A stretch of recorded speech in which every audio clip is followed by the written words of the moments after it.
First word that comes what's the first word that comes to your mind when you think about your microdrama? Microdrama? Palaban. Ako, ano talaga, interesting. Exciting. Microdrama ba?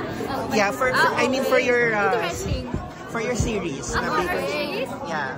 For our series? For our Palaban. Palaban yung series natin. Ako, masasabi ko lang, kilig. Kilig? Oo. Palaban ka, be. Okay lang. Ikaw, Paolo. Exciting. Loving, caring. Dami. Ang dami na. Isa lang. If your series is an emoji, what would it be? Yung may kiss na emoji, tapos yung may heart. Ay, ganon. Yung nakasmile na may Pwedeng sample ng emoji. Ganon. Paano ba? Yung ganon. Isa lang, ilagay mo isa. O, lalagyan mo isa. Ay, paano? Basta may heart yung mata. May heart yung mata. Ganon. Yun nga yung sila. Sino no? May Ayan pruweba. na, nagsisimula na po tayo. Ako po na una nun. And what was the most challenging scene or moment while filming your microdrama? Parang... Yung init siguro. Yung init. Kasi yung pag sa bakery, nasa labas ako usually. Tapos yung sa loob din ng bakery, grabe rin yung init. So yun siguro. Sa amin po, siguro sa akin, kasi di ba vertical siya. So ang hirap, nung sabunutan kami, so yung dapat nilipit lang. So hindi pwedeng. So parang medyo ang hirap lang talaga magkaroon ng force na bigla laking galaw. Diba? So yun po, medyo nahirawan po ako. Pero nagawa naman ng maayos. Ikaw din? Actually po, magmaldita ng katagal-tagal po. Nakakapagod po yung mukha, yung expression, lagi kong galit. Ayun na naman po, tapos yung init. Pero in fairness naman yung init. Hindi ka naman nakingitin? Hindi. In fairness naman yung init. Ayun, mainit talaga. Uminit din yung dugo ko, effective nga. Nagmaldita talaga ako.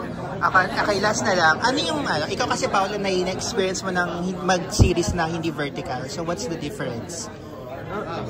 Lahat naman kayo. Ikaw.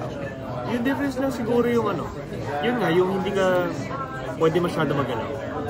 Unlike sa mga vertical, pwede mo kausapin yung nasa kaliwa kanan mo, pwede mo lapitan. Dito, pagkakausapin mo sila, talagang iikot ka lang. Yung pinaka sa train. Yung lapit nyo rin pag nag-uusap kayo, minsan pag pinagsasama kayo sa isang frame, sobrang lapit talaga. Yun lang. Ikaw, Dan. Go.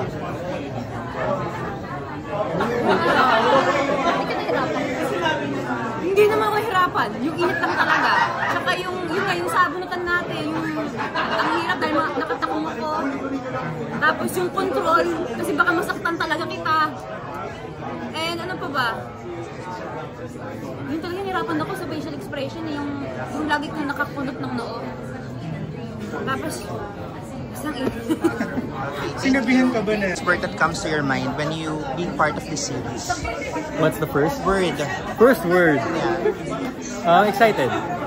Excited kasi syempre we've worked for a couple of weeks to produce these types of microdramas, which is something new, something different, something to look forward to dito sa entertainment industry. So it's exciting kasi it's not your typical serial movie, and kaabang-abang siya kasi it's cut short to 2 to 3 minutes, 5 minutes per episode.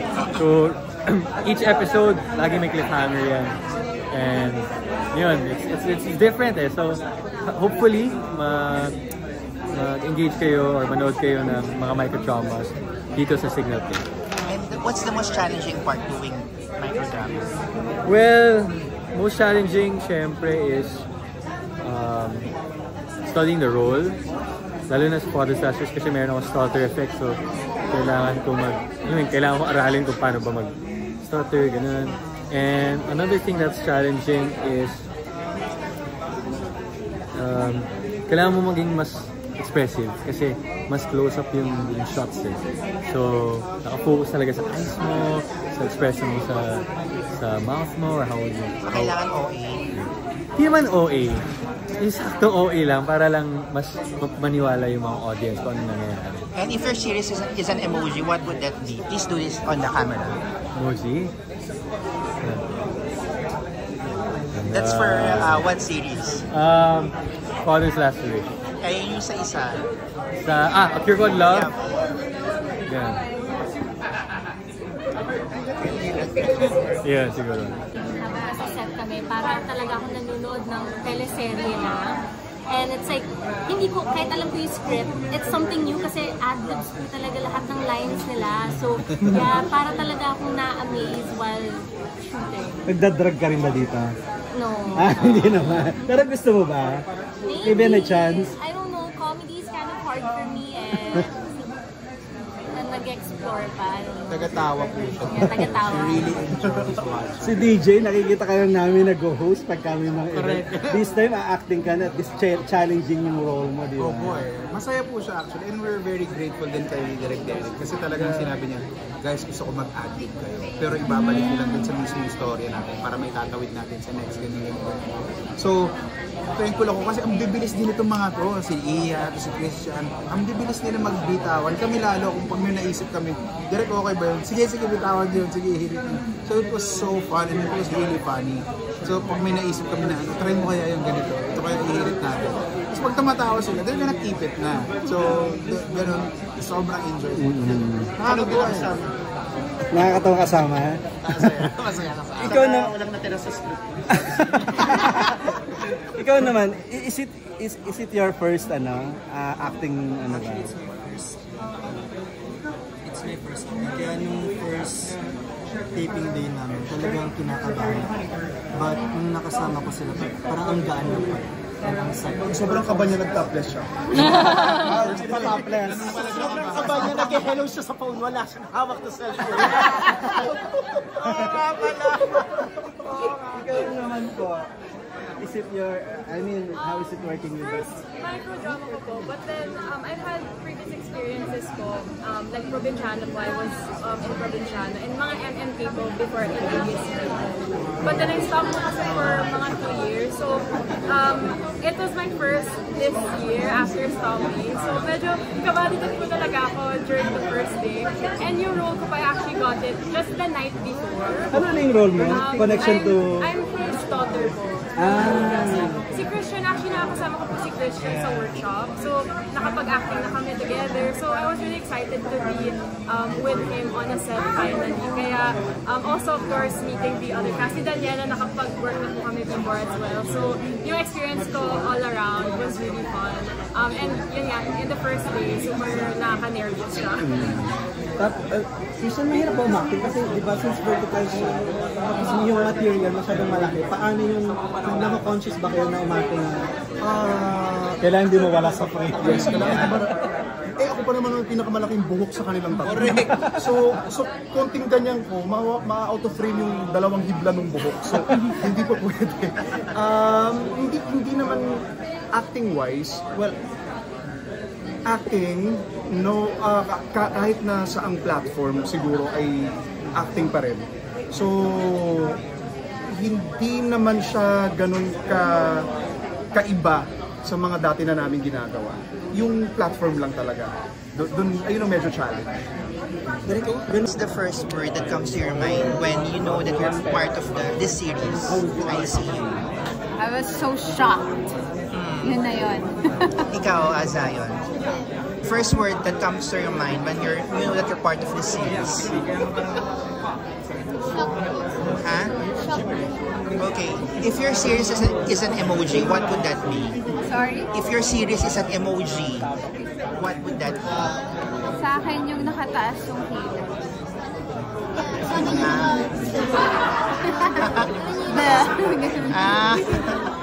Okay, what was the most challenging part doing this microdrama series for the both of you?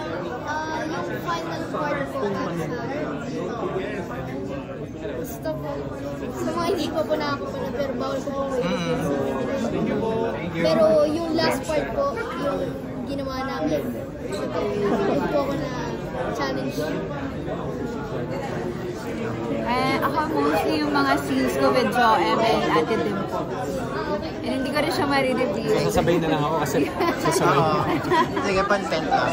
What was the first word that comes to your mind when you know that you're being part of this series? Thankful. You know, you wanna know why? Yeah. Syempre, I think this is the first microdrama content sa atin sa Pilipinas. And always grateful na maging part ng pioneer. Kasi from, you know naman, idea first, and then this Empress of this agency ang mas pioneer. So, kumbaga, somehow you're setting the mood. Yun yung pinaka-thankful ako about it. And for sure, marami pang magka-try din na iba na gawin. And also, it's for our entertainment industry. Any adjustments with this vertical drama? Adjustment-wise, I think, yung to always, sometimes to end high. Kasi nga, 2 to 3 minutes lang per episode.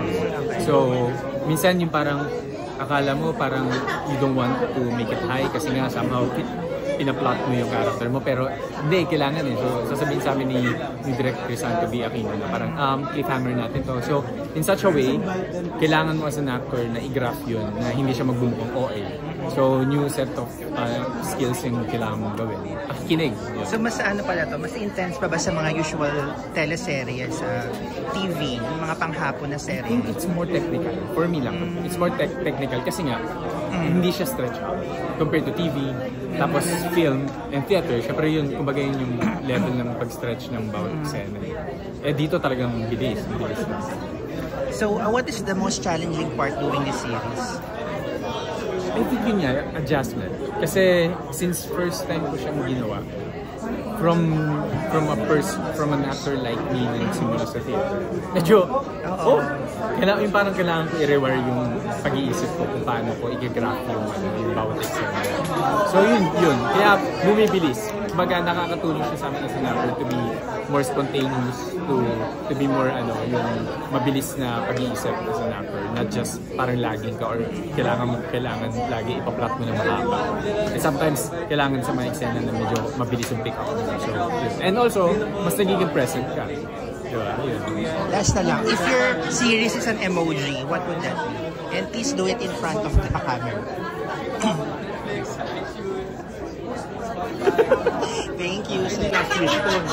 Sana yung last wish ko is gawin sana may Jack West na soap opera kung may Father's Last Wish. Kasi biten. Dikon. Ay, ayun pala, papasalamatan namin yung director namin, si Direct Joy Balagtas, yung scriptwriter namin, si Lawrence Codem. Grabe, ang galing nito. Grabe. Parang ayaw ka magsalitain to. Pati kayo naka-vertical. Ay, hindi. Haba. Alam mo na. Iniimbitahan ko po kayong lahat manood ng My Father's Last Wish. Ang gagaling ng mga kasama kong artista dito. And of course, marami rin magagaling na ang lahat ng aming director, producers, scriptwriters, editors, napakagagaling po nila. It's a breath of fresh air, itong vertical microdrama. Available po yan sa Signal Play app starting at 20 pesos per day. But you need to act it out. If your series is an emoji, what would that be? Alex? Ganun. Sorry. Oh! Grabe yun. Grabe siya. Bayulin. Thank you guys.